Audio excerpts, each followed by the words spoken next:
On this episode of Game Shack, I talk all about the rise and fall of Arcade1Up and tell you guys where I think they're going to be going in the second half of 2024 and if they'll survive into 2025. All that and more coming up next.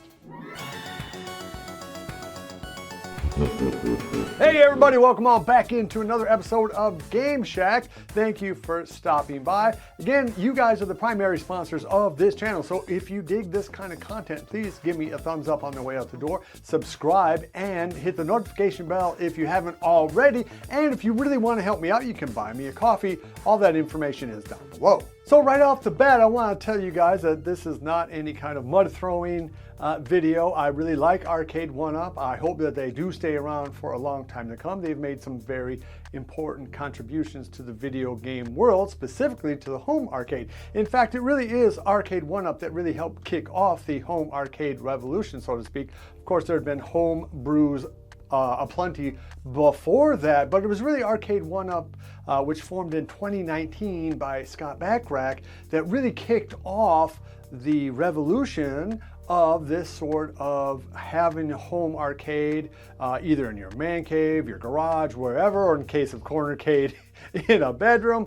But the fact is that Arcade1Up did a lot of good in terms of bringing out titles that everybody wanted to see into the home. In fact, within the first 2 years of their formation, they had sold about 1 million units, and that takes you up to about 2020 when COVID hits, and that helps really ignite Arcade1Up. And so by 2022, they had sold something like 3 to 4 million home arcade units. So that is a lot of units when you consider that the very baseline price for most of these was $300, and probably the average price is right around $400 to $500. So that is a lot of units. Fact is, Arcade1Up's progression in terms of the quality of their cabinets is pretty much a straight line evolution for the first 5 years. When you compare a modern deluxe Pac-Man or Street Fighter or Mortal Kombat to those Gen 1 games, it's almost laughable how bad those Gen 1 games are compared to where they are today in almost every way possible, in terms of looks, form,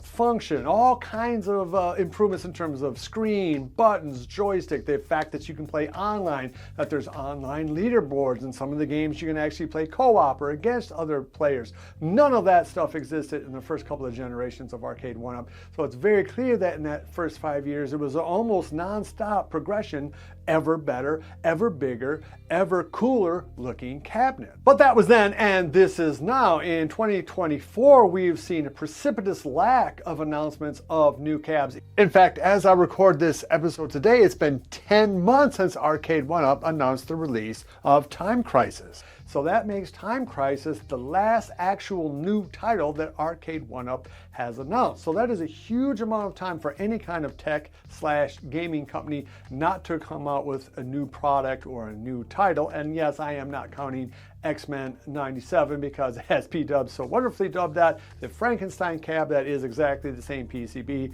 exactly the same guts and everything else. It's just a new marquee and a slightly different form factor. So the $64,000 question is Arcade1Up going to survive into 2025 and beyond? And the answer is yeah, probably they will, but they are never probably going to be the company that continues to put out brand new cabs and brand new titles and consistently upgrades the titles that they already have. I think those days are over. I think the deluxe cabs that we have that's it. That's going to be the only thing that you see moving forward. You might see some of those cabs in XL forms, but at this point that is no guarantee.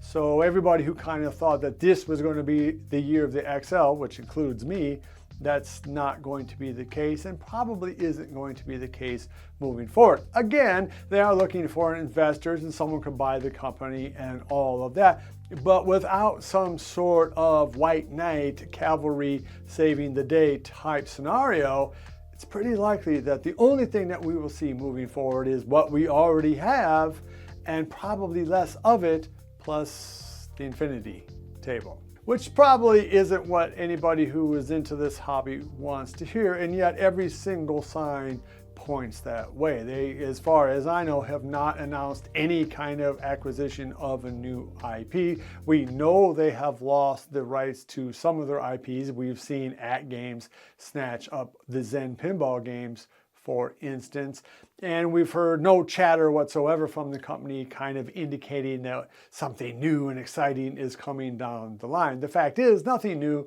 and nothing exciting is going to be coming down the line, but the opportunity is going to be there probably to buy those 11 deluxe cabs, well, until they sell out. And if they do sell out, it'll be a real question as to whether or not they make any more of them. Which means if you already own some of these cabs, they very well may become collector's items, particularly if you've taken good care of them. If you already own one and you're happy with it, I would not go selling it thinking that there is going to be some improved version down the line, because right now, I don't think that's going to happen. Now, what I hope happens is that somebody does come in and brings an influx of money and maybe some talent in terms of acquiring IPs, and maybe a fresh look at how the company does business, and maybe being more receptive to a la carte game buying, being more receptive to expanding their shop in terms of both buying replacement hardware and being able to buy the cabs directly from their website. Maybe finally looking at things like Kickstarter and jumping off that way, because I think if they don't start thinking a little bit more outside of the box, I for sure don't predict this company making anything new, at least anytime soon.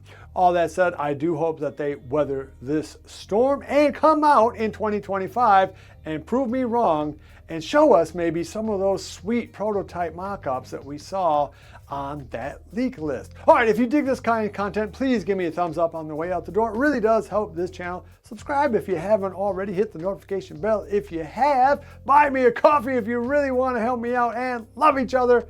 Until next time, I'll see you guys in the Game Shack. Mwah! Be sure to visit evilgeniusentertainment.com for exclusive content, swag, casting call news, and much, much more.